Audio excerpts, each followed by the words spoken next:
सुने जाइजो बेटा कुमार गीत। केउल के फूल धेने ठड़बे ल सुंदर दुल्हन एना से झड़न लूड़ हे घर से बाहर बेल बाबा अपन बाकिया पुत्र जड़न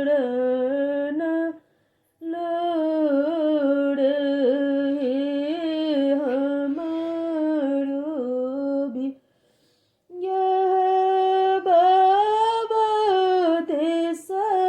दौड़ कैला केयो नहीं जायत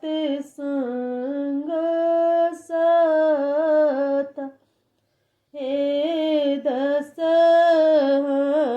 में घोड़ा साजू दस हाथी भैया जयत संग साथ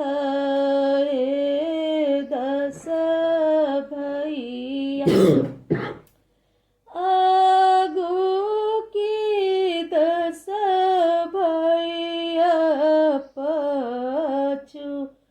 रोनो झुनु बाजै बड़िया तहे हमारो दुलड़ुआ संगे बड़का भैया जाए बाबा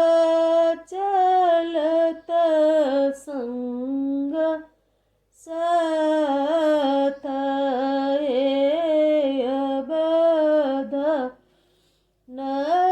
नगरिया से जनकपुर